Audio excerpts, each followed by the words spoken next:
Hello and welcome to Fin Business. Today we are going to talk about digital disruption and financial technology. And today we have with us Mr. Abhishant Pant. Sir, thank you very much for talking to Fin Business. Thanks. So there are a couple of things we would like to learn from you. Sure. Looking at your wide experience, we understand that you travel so many miles, thousands of miles without carrying a penny in your pocket. Yeah. The first thing I would like to learn is if I ask about India, Yeah. are we really digitally prepared? Because banks, insurance and a lot of financial companies putting a lot of capital building their technology. So are we digitally equipped today? When we talk about India, we'll have to look at it in multiple dimensions. One is the dimension wherein we talk about India, which is metro, Right. wherein you and I are sitting in a cozy environment. Absolutely. Then you have India, which is outside of metros, which is tier 2, tier 3 cities. And then you have Bharat, which is beyond tier 3, tier 4, tier 5, and the villages and the small towns and things of that nature. So we'll have to look at it in that fashion. Are we ready in the metro environments? Yes, we are. But then are we ready from a mindset perspective? That's a challenge. Right. So it's the question of mindset. So one is, are we ready from a metro tier 1 point of view? Yes, we are ready. We need to address the mindset. Then you go to tier 2 and tier 3 cities. In tier 2 and tier 3 cities in last 1 year, or specifically in last 6 months or so, driven by the changes that the government has brought in, Right. approximately 1 million units of POS terminals are out there, new units added, and lot of that has gone into tier 2 and tier 3 cities. So there is an availability also over there. Now is the question of how you provide an incentive for a consumer to walk into those outlets and use that more often. As we go downstream, which is tier 4, tier 5 and the rural environment and the village environment, therein you do not have many things as of now. But what will change in next 6 months to a year period is this, that Idea, Vodafone combined with a 390 million consumer base is going to go all out, along with Airtel with 260 million consumer base, is going to go all out deep rural with their USSD led platform, which Okay. does not require internet connectivity. Okay. So then taking a couple of cues from your answer, I would like to simply ask you, looking at the number of fintechs that increasing in the country now, like roughly 500, how long do you think these numbers will go? And do you really think that 1 year is a time when actually we can see the financial inclusion bracket will be accomplished? No, financial inclusion as such, okay, let us look at it clearly. One is fintech, other is financial inclusion. I don't know whether someone else has coined or not, but I have coined a term which I call as finclusion, which is fintech plus inclusion, which is finclusion. Now, if you look at it from that perspective, one is you need fintechs who are specifically working on ground in terms of resolving the last mile issues. Right. Do we have enough of them as of now? No, we do not have. Okay. We have enough of them solving for urban problems. So that is one piece. Inclusion on its own is not just about providing a wallet account to the consumer. Yes. Inclusion really is achieved when you are in a position to offer in a mobile account based on the transaction history of that account, credit. Yes. You are in a position to offer that consumer with an insurance cover, Yes. and you are in a position to provide for long-term security and safety in form of pension. True. When you bring all these together, then you are in a position to do that. In a 1 year or 2 year down the time, it will not happen. What will happen for sure is this, that availability of these products will happen, something which was not there. So one is, you need to understand the consumer. Second is, you need to bring the products on ground. As if now we'll bring those products on ground in next 1 year period. And then you are in a position to massify that to the last mile. Okay, so then I have a question in two parts. We all understand that the fintechs are one of the major source for driving the digital for the banks. Yeah. Many banks have adopted couple of or multiple of fintechs. But if you look at the way the fintechs are operating, most of them, or you can say 8 out of 10 are into only money transfer business. Yeah. There is lot more if you look at the banks, whether it's operation, whether it's administration. Yeah. So do you believe that even fintechs need to look at those areas very aggressively? Point number one. And perhaps it's not happening and the competition is really huge in money transfer. The way the number of fintechs are growing in the country, the same way they're closing down as well. Yeah, you are correct. So let us look at it. Yes. Few more things. Fintech is a buzzword in last few years, but actually the journey, to an extent you can say, started with PayPal long back in 90s. That was first institution which said that outside of your banking environment, I will provide you a mechanism to buy things online, and this mechanism which I'll provide you for buying things online will provide you an additional level of safety and security in terms of taking, apart from taking care of your convenience. True. As that model evolved and that model became successful, it led to several spin-offs. Alipay, to an extent, was again a imitation of the same PayPal model which happened in China. Now, we were taking cue from global environments. What happened in US in late 90s happened same back in China via Alipay in last 7-8 years. We are experiencing the same trajectory.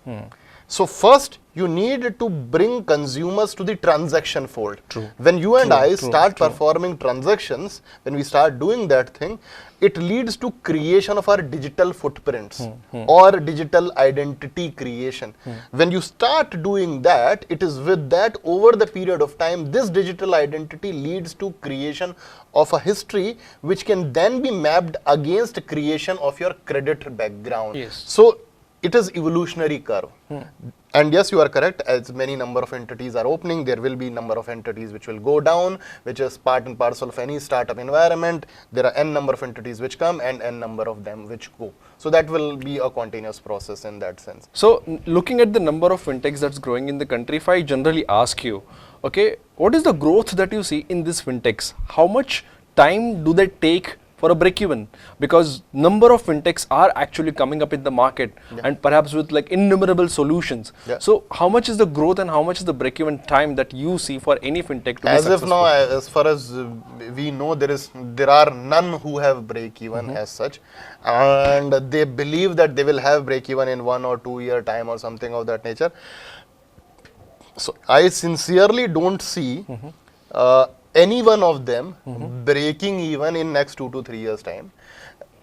One, because those who are of size, those who have achieved some size, they are into as if now pure transactional business, which is payments, P2P and bill payments and others. Therein they are not making any money. They will not make any money in that in some time to come as well. So therein we don't see much of the things happening. It is fintechs who are evolving on the credit side, who are going to evolve in terms of small lendings and other things. Possibly they will be in a position to have a clear path to profitability. Something which in early 2000s we used to say that, okay, where is the path to profitability rather than just looking at eyeballs. Similarly out here also, as of now there is a base creation exercise. This base creation exercise will go on at least 1 or 2 years more. There are multiple reports which says that by 2020 there might be a growth of 30-40% in fintech. The number of fintechs will grow. You somehow don't believe or you don't buy that story. No, I believe that the growth in fintech. So there are two things. One is that growth with profitability or growth. Okay. So as far as growth is concerned, there will be substantial growth. The reasons are multiple. One of the reason being that Alipay in China has tested success in their environment. They have substantial money available with them. They need to invest that money in the markets which are upcoming markets from the perspective of digital landscape creation. So that money will come into India. Amazon and others are already pumping money into India. There are PayU and others who are Nesper groups and others, they are already investing substantial money. So that money will keep coming into India in terms of this fintech landscape and others. But that will therefore lead to certain growth in this market. It may also lead to a growth which can be 100% of the fintechs which are present out here. So currently if you have 500 fintechs out there in the market, you can have 1,000 by the time we reach 2018-20. I am absolutely clear on that.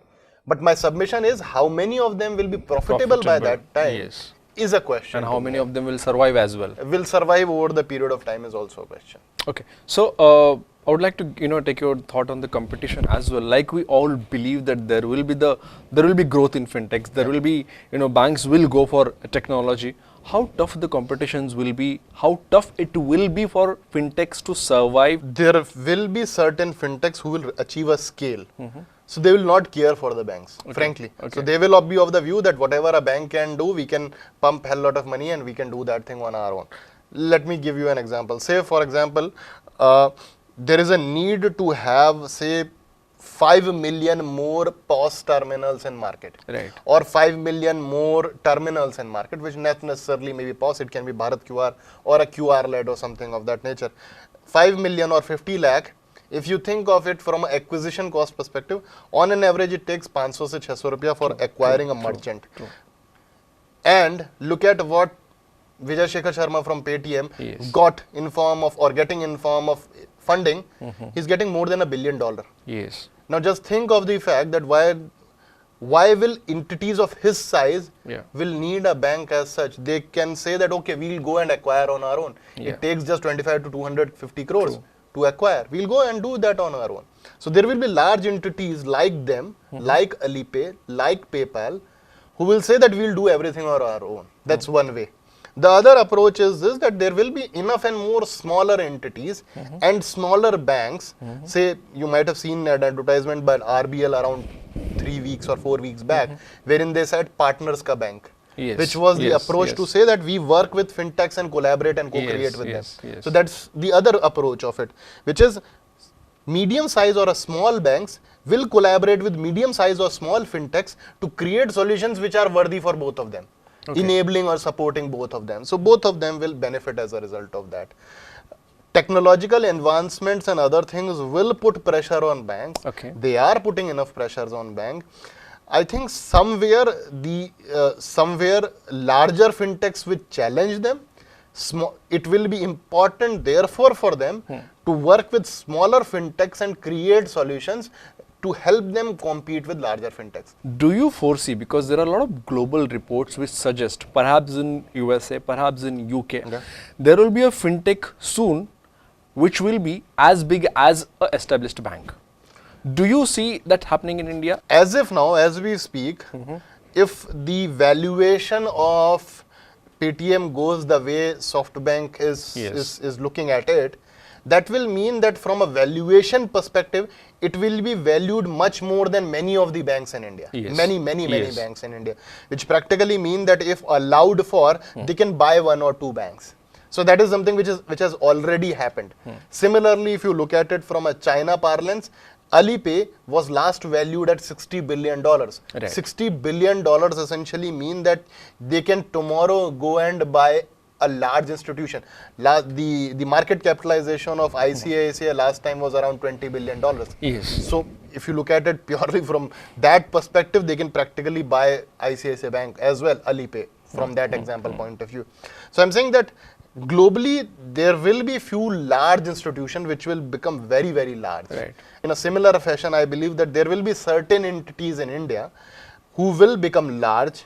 Now, how large they become, how large or how big they become is also dependent upon how our regulations and how our environment evolves in terms of allowing them to flourish and do more things in this environment. That note, I would like to stop here. Thank you so much for sharing your insights with us. Thank you so much, Avishant. Thank you so much. Pleasure. Thanks a lot.